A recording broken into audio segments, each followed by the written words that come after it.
Chloe with After Ellen, and we have Natasha here. Hey. We're going to talk a little bit about her upcoming music debut and last night at the Streamys and a couple of my own questions. So let's get started. Right, let's do it. So you recently dropped 2 tracks. Yeah, so we're hoping to make it a 5-song EP in the new year. But right now it's just like in the very early stages of development. So we've released 2 demos, and by we I mean my writing partner Maxiam and I. So he co-wrote the theme song to Carmilla series that I worked on, but it's kind of just this like crazy experiment. Just this like, I'm gonna write these songs and see what happens. They're amazing. I love them. The band is called, is it Bandless? Or? Yeah, we decided to call it Bandless because I didn't want to be a solo artist. I realized, I think when I was younger, I wanted to do everything on my own and be like, no, I'm going to be a singer-songwriter. And then I realized, like, I need people. What is it? You had the song 27 and Nothing. The main focus of 27 was about the 27 Club because all of my favorite musicians, most of my favorite musicians belong to the 27 Club, actually. So I referenced, like, a number of musicians who died too young.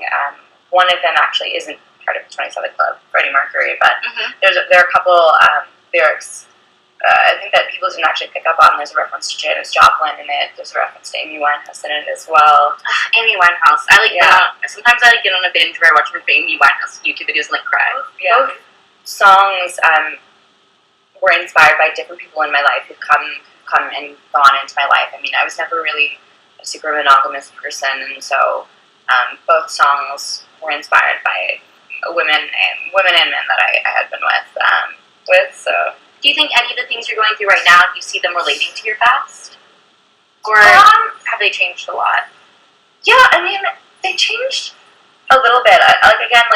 Both songs were inspired by different people in my life who've come and gone into my life. I mean, I was never really a super monogamous person, and so both songs were inspired by women and men that I had been with. And no one in particular. Nothing is very much about, kind of that idea that, like, you kind of sometimes get swept up in the moment and, like, make bad decisions and do bad things to be with someone. But, yeah, it's kind of about having, it's a little depressing. It's kind of just about having, like, your heart kind of shut down because, sometimes it's, like, it's easy to put your guard up. And, I have another song that we're hoping to put on the EP, and it's it's very much like an empowering song about how you kind of have to like earn your keep. Earn your keep. You wanna hang out with me? So, I was gonna ask, and you sort of answered this partially, but you have this great acting career that's really taking off. What creative outlet do you find in performing songs that you don't get in performing, like, as an actress? Or what's the difference for you? How does it feel different when you're doing it? Oh, that's a good question. For me, like, when I was in school for music, this is what I discovered was, even when I sing, I'm still telling a story, and I'm still playing a character, and I'm still communicating a message. So my voice is a tool that I use to communicate with, but at the heart of it, I'm still an actor, and I'm still a writer, and I'm still a storyteller. So the songs are personal in some aspects, but in a way, I still put a bit of a character on in order to share something. And I don't know, it's interesting. It's really fulfilling. Like, I just was at Fan Expo for Carmilla, and even just when we were leaving the Streamys, there were some fans there, and just hearing them be affected by my music is something else. It's so incredible. Like, it's one thing to sign autographs and have people appreciate my acting, but it's like having someone appreciate you as a creator is like on a totally different level, and it's just so wonderful. Yeah, I would have never, ever imagined that people would listen or be affected by it either. So, well, sort of switching gears, last night you were at the Streamys. Yeah. You were nominated. That's why I sound like this. So did you party? Okay, so yeah, give us a breakdown of your evening. The whole day. My co-star Elise and I had to go with hair and makeup at like 1:30. It was pretty. How long did it take?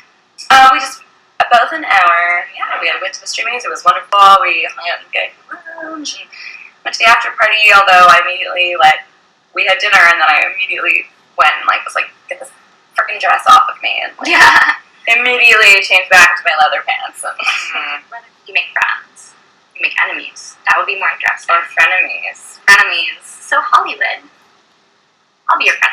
Yeah, I did get to meet Miranda Sings, which was funny. Yeah. Who robbed you? No, she. This has been beautiful. It's so nice. mean, You guys great. can't see, but We'll show you in a second. It looks perfect. It's idyllic. It's a beautiful day. Our It's a lives are beautiful parking lot. perfect, Yeah. sunny. I have an eye on my car. I have it like, I'm just like, waiting. Lightning round. Natasha. Weird personal she questions. scared me so much. Okay. Good. I like to scare people. Okay. It's like, you don't know me. When was the last time you felt invincible? Last week. When? Exactly. Why? I just had a fantastic week. Mm-hmm. It was a nice week. After Ellen, I got on the hot list. That was crazy. That was big? That was big. And then I was like shooting an episode of a TV show, and I was like, I'm going to LA soon. Felt like the world was your oyster. Yeah. It was good. Okay, other side. When was the last time you felt insignificant? Oh. On Monday. Why? At the YouTube space. I went to check in, and they're like, we don't have your name here. Oh god, that's the I was worst. like, I'm not for best actress. Oh my god. You must have my name here. And they lost my certificate. But they were really nice and They lost your apologetic. certificate? They were really nice and apologetic after. They were like, oh my god, we're so sorry. Yeah, I was like, oh, I'm just a little Canadian girl. Okay, so what's your pet peeve when you meet people? People who make promises and don't keep them. Gotcha. Okay, everyone who's famous has an image. What do you think your image is? If Audrey Hepburn listened to punk rock and was on Saturday Night Live. So, I see that you can do a Cockney, Parisian, and Southern accent on your actress website. Could I just get a brief sample of a couple of those? Cockney? Oh my god. You see, I I researched. can only sing. I know. Damn it. I have to take that down. Oh, and there's more. I I can only sing in a Cockney accent. Alright, give me one vowel, just one thing. Consider yourself at home. Consider yourself a one in the family. Yeah, that's probably pretty bad. It's so punk rock. Kurt Cobain never sang in a Cockney accent. No. I'm rusty on my Parisian one. I can't do that anymore. Well, can you do a Quebec one? Maybe.